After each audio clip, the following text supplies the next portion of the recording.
Hi, I'm Cal Anderson, one of the rotating hosts for the Lynn Lowdown, and we're on location today at LynnArts. We're going to talk to Yetti Frankel.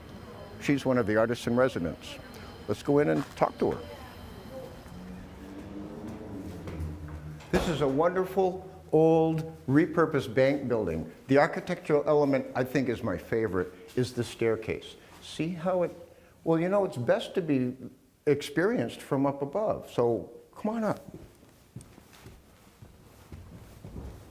Now, look, this is all natural skylight, putting natural light down, but just take a look at this architectural element down here. Look, do you get vertigo? Now, I just wanted to show you this architectural element. Yetti's blessed with a first floor studio, so we're going to go down now and talk to her. Oh, this is Yetti's studio here. Hi, Yetti. Hi, Calvin. Yeah. Come on in. I'm glad to see the artist at work. You're into sculpture now, too. Yeah, there's a woman dancing with her cat. Wonderful. Can we talk a little bit about what you do here? Absolutely. Come on in. We can set up right over here if you like. Right here. All right. So, Yetti, thanks for taking some time out. I know you're busy, an artist in residence here at LynnArts. Where did you get your start? Have you always been an artist, and how long have you been doing this in Lynn? So I've been in Lynn for most of my life, ever since I was 5 years old, which was a long time ago. And I think at first I wanted to be a writer, and then somewhere around, I don't know, 15, 16, images started to come more easily than words. So I became, more interested in drawing what I saw around me, and I started drawing family, friends, pets, things like that.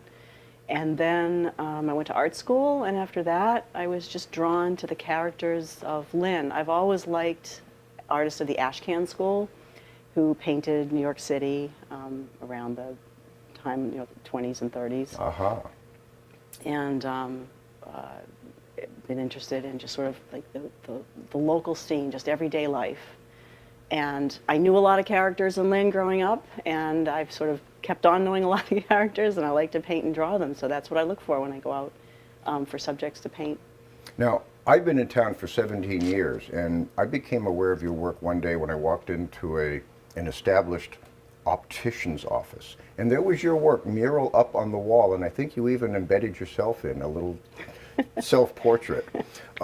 But I've been enthralled by especially the piece that's behind us. This is my singular favorite piece of yours because it's a moment frozen in time in our city of Lynn.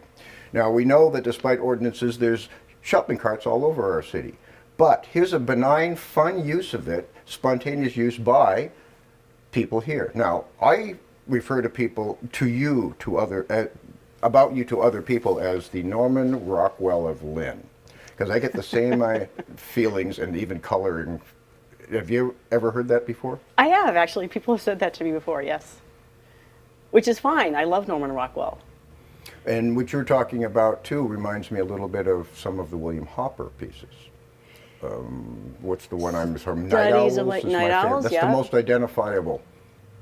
Yeah, so I go out with my camera, and sometimes I sketch. So, for instance, this picture up here was something that I just did in a sketchbook. Oh, yes, I see. Just, walking or driving around the neighborhood. Is that a real person? That's a real person, just around the corner. Uh-huh. She was standing in a doorway, and I just thought she was a great character. Again, I love characters. So you asked her, approached her, and says, would you? No, this was, I sat in my car and just drew. Yes, so I do that. Do you change any facial features just a little so that people don't feel like you're intruded on them or something? No, I'm drawing people. I'm immortalizing them forever and ever. So in 200 years, hopefully, some will go to the Lynn Museum. I guess that's the way I look at it too. Now, the subject in this picture, was this just a snapshot too that you painted? So I went out and I took pictures, but then I make up the scene.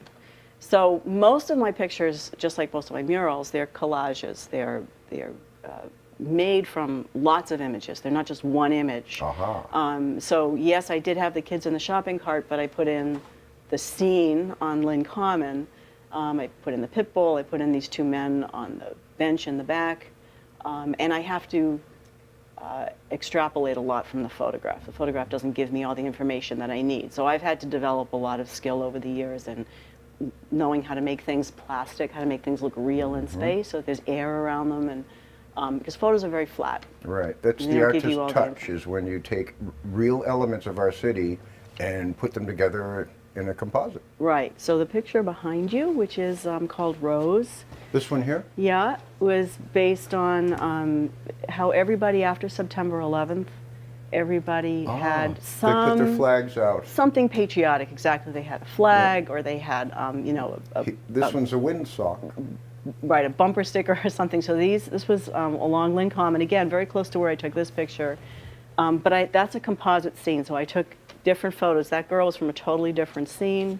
The woman sitting on the stairs was from a different picture, and then the woman in the doorway was again from a different picture, and I combined them into this image that sort of talks about how everybody had this desire to be patriotic. And then because there was a rose on the woman's leg, a rose tattoo, and the little girl was wearing pink, I call it Rose, and there's a little rose growing out from behind the trash can. So I see. I always like to tell a little bit of a story in a picture. Tell us a little bit about the mosaics you're doing here. That's different from canvas art. It is. So I do a lot of different things. I do sculpture, I do mosaics and murals, and in addition to painting people of Lynn. But these are stepping stones that I made in a workshop that I taught. I see. Yeah. They're heavy. They're Got a very heft to heavy, them. yes. And I figure that Christmas is a good time to give some of them away as presents to some of my gardener friends. So that's what I'm doing. So they're all different techniques, which is why I have them out here. They're all different samples. And then the way that I do mosaics, I also teach workshops. That's part of my income comes from teaching. Just want to show you the technique. So you have a drawing and you have it on a piece of board, which you then put this, it's called fiber tape, which is the same kind of tape you use for drywall.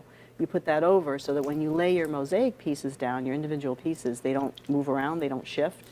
And then you can tape the whole thing together, pick it up, and set it into cement. Mm-hmm. That's how it's done. Is this a kind of overglaze afterward? Well, these were set into the cement, and then you let them dry. You pull the tape off, and then you can either grout it, or in this case, I just added a little bit of extra cement in between the pieces. Fascinating. Yeah, and then these will just go outside, and they can be outside forever. They'll last winter, spring, summer. They'll last all the 4 seasons.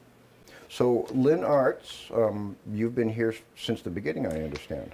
Tell us just I a was little here bit about before. this. I was here before the beginning. You So this were. used to be the Eastern Bank, and for a while after the bank had moved out, they were renting out space in the building. So there was a social services office on the first floor on this level, and then downstairs there were studios they rented to artists, and so they were just like lovely red brick So you studios. are the pioneer artist who, One of them. who moved into this building, and around us now is the Coalescing Arts and Cultural District. Yeah, one of them. I mean, I've seen the Lynn develop as an artist community. Yes, I've been here that whole time. So I was here a long, long time ago, and then when they renovated, so then I moved out, and then and had a studio, and I've had studios in other places. And then when they renovated the building, I came in just at the time that they were moving their offices from this studio to the front gallery. And so I was very lucky. I got, this is a lovely studio, and I've been here ever Wonderful. since. I just love the idea of the repurposed building. We just took a little walk through the hallway. So thanks for opening up your studio to us and spending some time, Yetti Frankel. Oh, it was nice to have the company. Those that want to see more, they can come down or contact LynnArts. And you're open when? Regular hours during the week? Or? I'm around a lot. Right now I'm working on a sculpture, so I'm here almost all the time. Okay.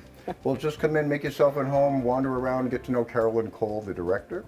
And artists like to be watched sometimes doing their work, and they usually can make their art available. So, again, thank you very much. We'll let you get Thank back to you. your sculpture.